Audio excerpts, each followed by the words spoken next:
ஒரு நாள் என் வீட்டில் சுகர் காலியாக போயிடுச்சு. அந்த சுகரை வாங்க நான் என் வீட்டுக்கு பக்கத்தில் இருக்க ஒரு மளிகை கடைக்கு போனேன். அந்த மளிகை கடையில் நான் 1 கிலோகிராம் சுகர் கேட்டேன்.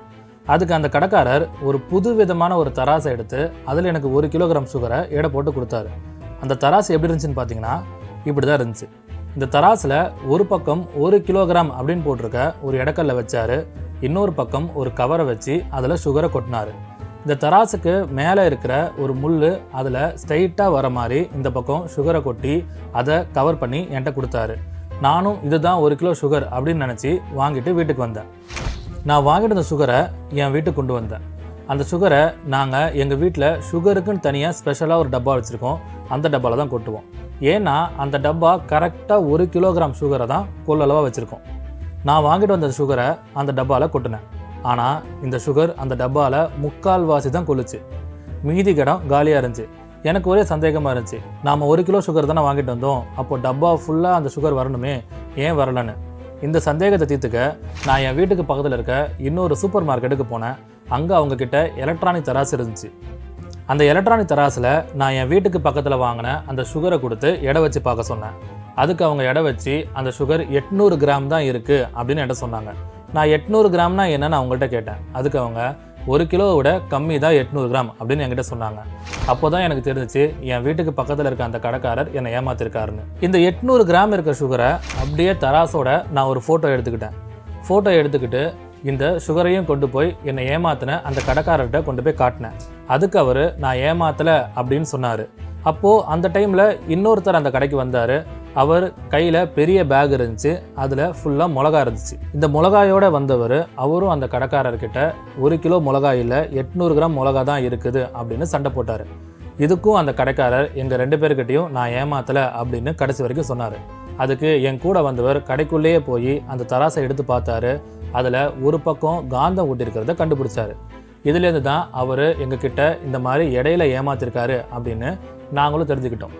இந்த பிரச்சனைக்கு நடுவில் நமக்கு வர சந்தேகம் என்னென்னா, நாம் வாங்கின 1 கிலோ சுகரோட சைஸ் இவ்வளோ தான். ஆனால் அவர் வாங்கின 1 கிலோ மிளகாவோட சைஸை பார்த்திங்கன்னா இவ்வளோ பெருசு இருக்குது. அது எப்படி? ரெண்டுமே 1 கிலோகிராம் தான். அப்படி இருக்கும்போது சைஸ் எப்படி டிஃப்ரெண்ட்டாக வருது தெரியல. இதை பற்றி தான் இந்த வீடியோவில் பார்க்க போகிறோம். வாங்க வீடியோக்குள்ளே போகலாம்.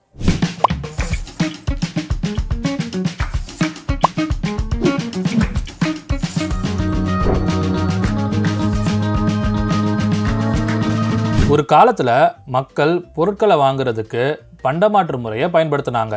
அதாவது பணம் அப்படின்ற ஒரு பயன்பாடு இல்லாமல் எல்லாருமே விவசாயம் பண்ணுறதுனால விவசாயம் பண்ண ஒரு பொருளை ஒரு குறிப்பிட்ட அளவில் கொடுத்து அதே அளவுக்கு இன்னொருத்தங்க விவசாயம் பண்ண பொருளை தங்களுக்கு வாங்கிக்கிட்டாங்க. இதில் கவுண்ட் பண்ண முடிஞ்ச பொருட்களான தக்காளி, வெங்காயம் இது மாதிரி பொருட்களை கொடுத்து அதே எண்ணிக்கையில் இருக்கிற ஆப்பிளை வாங்கினாங்க. அண்டு ஒரு குறிப்பிட்ட அளவு இருக்கிற பாத்திரத்தில் சர்க்கரையை கொடுத்து அதே பாத்திரத்தில் அதே அளவுக்கு ஏலக்காயை வாங்கினாங்க. இங்கே நீங்கள் பார்த்தீங்கன்னா தக்காளியை விட ஆப்பிளோட மதிப்பு அதிகம், ஏலக்காயை விட சர்க்கரையோட மதிப்பு குறைவு. அதாவது இந்த ஏலக்காய், ஆப்பிள் போன்ற பொருட்களை உற்பத்தி பண்ணும்போது கொடுக்குற உழைப்பு அதிகம். இதனால் ஏலக்காயும் ஆப்பிளும் விவசாயம் பண்ணுற விவசாயிகளுக்கு பெரிய நஷ்டங்கள் ஏற்பட்டுச்சு. இதை சரி பண்ணதான் எடை அளவீடு அப்படின்ற திட்டமும் பணம் அப்படின்ற கான்செப்டும் கொண்டு வரப்பட்டது. அதாவது விவசாயிகள் அவங்க உற்பத்தி பண்ண பொருளை ஒரு குறிப்பிட்ட அளவில் பிரித்து அந்த பொருளுக்கு குறிப்பிட்ட விலையை நிர்ணயித்தாங்க. ஃபார் எக்ஸாம்பிள், அரிசி விவசாயம் பண்ண ஒரு விவசாயி அதில் ஒரு குறிப்பிட்ட சின்ன அளவை உற்பத்தி பண்ண எவ்வளோ மதிப்பு தேவைப்பட்டுச்சு அப்படின்றத கால்குலேட் பண்ணி அதுக்கு ஒரு விலை வச்சார். அந்த குறிப்பிட்ட அளவை இந்த சாதாரண தராசில் ஒரு பக்கம் கொட்டி இன்னொரு பக்கம் அரிசியை கொட்டி முதல்ல பிரித்து எடுத்த அதே மதிப்புக்கு எல்லா அரிசியையும் இந்த தராசு மூலமாக பிரித்தார். இதுலேருந்து அரிசி தேவைப்படுறவங்க இந்த குறிப்பிட்ட அளவு என்ன மதிப்போ அதுக்கான காசை கொடுத்து இந்த அரிசியை வாங்கிக்கிட்டாங்க. இதனால் விவசாயிக்கு எந்த நஷ்டமும் ஏற்படலை. இதை பார்த்து மற்ற பொருட்களை உற்பத்தி பண்ணுற விவசாயிகள் இதே முறையை ஃபாலோ பண்ணி தங்களோட பொருட்களுக்கும் விலையை நிர்ணயிக்க ஆரம்பித்தாங்க. இந்த முறை தொடரும் போது ஒரு பொருளை விற்பனை செய்ய நிறைய விவசாயிகள் வந்ததும் மதிப்பு மாறாமல் இருக்க விவசாயிகள் ஒன்றா சேர்ந்து ஒரு குறிப்பிட்ட ஸ்டாண்டர்டான எடையை எல்லாருமே ஃபாலோ பண்ண எடைக்கற்களை பயன்படுத்த ஆரம்பித்தாங்க. அதுக்காக அந்த மக்கள் கொண்டு வந்தது தான் 1 கிலோ கல், அரை கிலோ கல், 1/4 கிலோ கல். இதன் மூலமாக தான் நாம் எடை அப்படின்ற ஒரு பயன்பாட்டுக்கு முழுசாக வந்தோம். ஆனால் இந்த மக்களுக்கு தெரியாது அவங்க இந்த தராசு மூலமாக மெஷர் பண்ணுறது எடை இல்லை நிறைன்னு. ஆனால் ஸ்டார்டிங்கில் பார்த்த அந்த கடைக்காரர் இதே தராசில் 1 கிலோகிராம் கல்லை வச்சு தான் சர்க்கரை மற்றும் மிளகாயை நமக்கு எடை போட்டு கொடுத்தாரு. ஆனால் இந்த சர்க்கரை மற்றும் மிளகாய் ரெண்டுத்தோட சைஸ் டிஃப்ரெண்ட்டாக இருந்துச்சு. இதுக்கு காரணம் தான் அடர்த்தி, அதாவது டென்சிட்டி. இந்த டென்சிட்டியோட ஃபார்முலா தான் மாஸ் பை வால்யூம். இந்த மாஸ் அல்லது நிறை அப்படின்றது ஒரு பொருளுக்குள்ளே இருக்கிற பருப்பொருட்களின் எண்ணிக்கை. ஸோ குறிப்பிட்ட கன அளவில் பொருளுக்குள்ளே இருக்கிற பருப்பொருட்களின் எண்ணிக்கை அதிகமாக இருந்தால் அந்த பொருளோட அடர்த்தி அதிகம்னு சொல்லலாம். அதே மாதிரி அதே குறிப்பிட்ட கன அளவில் பொருளுக்குள்ளே இருக்கிற பருப்பொருட்களின் எண்ணிக்கை குறைவாக இருந்தால் அந்த பொருளோட அடர்த்தி குறைவுன்னு சொல்லலாம். ஃபார் எக்ஸாம்பிள், நாம் பார்த்த மிளகாயையும் சர்க்கரையையும் இப்போ எடுத்துக்கலாம்.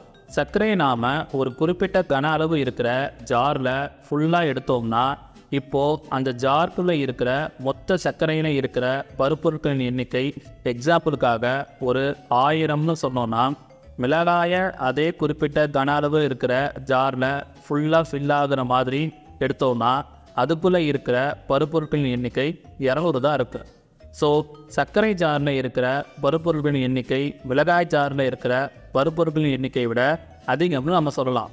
இதை இன்னும் நாம் கிளியராக புரிஞ்சுக்க நாமளே ஒரு தராசு செய்யலாம். இந்த தராசின் மூலமாக நம்ம வீட்டில் இருக்க பொருட்களில் ஒரு பொருள் இன்னொரு பொருள்லேருந்து நிறை எப்படி வேறுபாடாக இருக்குது அப்படின்றத நாம் தெரிஞ்சுக்கலாம். அதுக்கு நீங்கள் ஒரு ஸ்ட்ரைட்டான மற்றும் எல்லா பக்கமும் ஒரே தடிமன் இருக்கிற மாதிரி ஒரு குச்சியோ இல்லை கம்பியோ ஃபஸ்ட்டு எடுத்துக்கணும். அடுத்து இந்த கம்பி எவ்வளோ நீளம் இருக்குது அப்படின்றத ஒரு டேப் வச்சு அளக்கணும். அந்த அளவில் பாதி என்னன்னு கண்டுபிடிக்கணும். நெக்ஸ்ட் அந்த பாதி அளவை ஏதாச்சும் ஒரு கம்பி முனையிலேருந்து அந்த அளவை அளந்து இப்படி ஒரு மார்க் போட்டுக்கணும். ஃபார் எக்ஸாம்பிள், கம்பி 40 சென்டிமீட்டர் நீளம் இருந்துச்சுன்னா அதில் 20 சென்டிமீட்டரில் இப்படி மார்க் பண்ணிக்கணும். இந்த இடத்துல கையில் பிடிக்கிற மாதிரி இப்படி கொஞ்சம் கயிறை கட்டணும். இப்படி கட்டி தூக்குனீங்கன்னா கம்பி எந்த பக்கமும் சாயாமல் ஸ்ட்ரைட்டாக 2 பக்கமும் ஈக்குவலாக இருக்கிற மாதிரி இப்படி இருக்கிறத நீங்களே பார்க்கலாம். நெக்ஸ்ட், நமக்கு இந்த தட்டு ஷேப்பில் இருக்கிற ஒரே சைஸில் இருக்கிற 2 பொருள் தேவை. நான் இந்த அட்டைகளை யூஸ் பண்ணிக்கிறேன். நீங்கள் கொட்டாங்குச்சி ஓடு பயன்படுத்தினாலும் ஓகே தான். அடுத்து ஈக்குவலான லென்த்தில் 4 கயிறு நமக்கு வேணும். இந்த அட்டையில் நான் ஆல்ரெடி 4 பக்கமும் ஹோல்ஸ் போட்டிருக்கேன். இந்த அட்டையில் 2 கயிறை இப்படி ஜாயின் பண்ணிக்கிறேன்.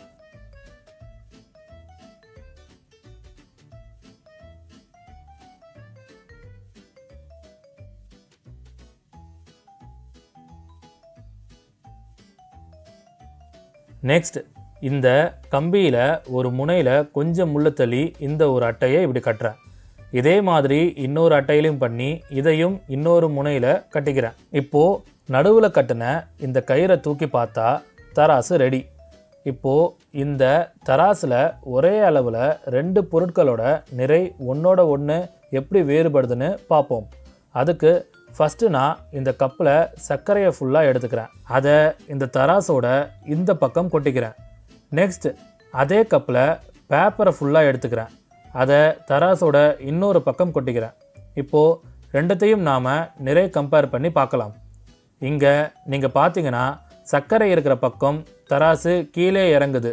ஸோ சர்க்கரையோட நிறை பேப்பரோட நிறையை விட அதிகம்னு இதுலேருந்து நாம் தெரிஞ்சுக்கலாம். அடுத்து நாம் ஒரே வடிவத்திலையும் அளவுலையும் இருக்கிற 2 பொருளை எடுத்துக்கலாம். அந்த 2 பொருள் இந்த புக் அண்டு இந்த தர்மாக்கோல். இந்த ரெண்டுத்தையும் நாம் இந்த தராசை யூஸ் பண்ணி நிறைய கம்பேர் பண்ணலாம். இங்கே பாருங்கள், ரெண்டுமே ஒரே ஷேப்பில் இருந்தாலும் புக்கோட நிறை தர்மாக்கோட நிறையை விட அதிகமாக இருக்குது அப்படின்றத புக்கு இருக்கிற தட்டு கீழே இறங்குறதுலேருந்து நாம் தெரிஞ்சுக்க முடியுது. ஸோ தர்மாக்கோலை கம்பேர் பண்ணும்போது புக்குக்குள்ளே இருக்கிற பருப்பொருட்களின் எண்ணிக்கை அதிகம், அதாவது புக்கோட மாஸ் அதிகம்னு நாம் இதுலேருந்து தெரிஞ்சுக்கலாம். இதுலேருந்து நிறைனா என்னன்னு நீங்கள் ரொம்ப தெளிவாக புரிஞ்சிருப்பீங்க. அண்டு இந்த நிறைய அளக்கிற எஸ்ஐ யூனிட் தான் கிலோகிராம். இந்த லென்த்தை மெஷர் பண்ணுறதுக்கு நமக்கு 1 மீட்டர் அப்படின்ற நீளம் ஸ்டாண்டர்டாக இருந்துச்சு. அதே மாதிரி இந்த நிறைய மெஷர் பண்ணுறதுக்கும் நமக்கு 1 கிலோகிராம் ஸ்டாண்டர்டாக இருக்கிற ஒரு பொருள் இருக்குது. அந்த பொருள் பிரான்சில் உள்ள செவரேஸ் அப்படின்ற இடத்துல பன்னாட்டு எடைகள் மற்றும் அளவைகள் ஆணையத்தில் 1889லேருந்து பிளாட்டினம் இரிடியம் கலவையால் உருவான ஒரு பார் வச்சுருக்காங்க. இந்த பொருளோட மாஸ் தான் 1 கிலோகிராம். இதை தான் நாம் ஸ்டாண்டர்டாக யூஸ் பண்ணிக்கிட்டு இருக்கோம். இந்த 1 கிலோகிராமை நாம் நம்ம தேவைக்கேற்ப மெட்ரிக் சிஸ்டமில் யூஸ் பண்ண முடியும். அதுக்கு இந்த 1 கிலோகிராமை நாம் 1000 கிராமாக பிரிக்கலாம். இந்த 1000 கிராமில் 750 கிராம் இருந்தால் அதை 3/4 கிலோனும், 500 கிராம் இருந்தால் அதை 1/2 கிலோனும், 250 கிராம் இருந்தால் அதை 1/4 கிலோனும் நாம் அன்றாட வாழ்க்கையில் பயன்படுத்திட்டு இருக்கோம். அதே மாதிரி 100 கிலோகிராம் இருந்தால் அதை ஒரு குவிண்டால்னும், 1000 கிலோகிராம் இருந்தால் அதை ஒரு டன் அப்படின்னும் நாம் சொல்லலாம். இந்த மெட்ரிக் சிஸ்டமில் நமக்கு ஒரு பொருளோட நிறைய துல்லியமாகவோ இல்லை தோராயமாகவோ அளக்கிறதுக்கு நம்மக்கிட்ட பல வகையான தராசுகள் இருக்குது. இந்த தராசுகள் எப்படி வேலை செய்யுதுன்னா, இந்த தராசின் மீது நாம் நிறை இருக்கிற ஒரு பொருளை வைக்கும்போது அந்த பொருளின் மீது பூமியோட புவியீர்ப்பு விசை ஆக்ட் ஆகுது. இதனால் இந்த நிறைய இருக்க பொருள் தராசின் மீது ஒரு ஃபோர்ஸை ஏற்படுத்துது. இந்த ஃபோர்ஸ் தான் வெயிட், அதாவது எடை. இந்த வெயிட் அப்படின்ற ஃபோர்ஸ்னால தராசில் மாற்றம் ஏற்படுது. இந்த மாற்றத்தோட வீதத்தை பொறுத்து தராசு அந்த பொருளோட நிறை என்னன்னு நமக்கு கால்குலேட் பண்ணி சொல்லுது. இந்த தராசு வகைகளில் ஒன்று தான் நாம் ஸ்டார்டிங்லேருந்து பார்த்துட்டு வர பொது தராசு. இந்த தராசின் மூலம் நாம் கிராம் கணக்கில் இல்லாமல் 1/4 கிலோ, 1/2 கிலோ, 1 கிலோன்னு தோராயமான நிறையில் ஒரு பொருளோட நிறைய அளக்க முடியும். ஃபார் எக்ஸாம்பிள் காய்கறிகள், பழங்கள், இறைச்சி வகைகள். பிகாஸ் இது எல்லாத்தையும் நாம் துல்லியமான அளவீடுகளால் அளக்க முடியாது. அடுத்து நாம் தெரிஞ்சுக்க போகிற ஒரு தராசு தான் மின் தராசு. இந்த தராசை கொண்டு எல்லா பொருட்களோட நிறையையும் துல்லியமாக அளவிட முடியும். ஃபார் எக்ஸாம்பிள் அரிசி, பருப்பு வகைகள், இரும்பு, காகிதம், பிளாஸ்டிக் மற்றும் மனிதர்கள் தங்களோட சொந்த நிறையை அளக்கவும் இந்த மின் தராசு தான் பயன்படுத்துகிறாங்க. ஓகே ஸ்டூடெண்ட்ஸ், இந்த வீடியோவில் நிறைனா என்னன்னும் அந்த நிறையை எந்தெந்த இன்ஸ்ட்ருமெண்ட்டால் அளக்கலாம் அப்படின்றதையும் ரொம்ப தெளிவாக பார்த்தோம். இதே மாதிரி இன்னொரு வீடியோவில் பார்ப்போம். பாய்.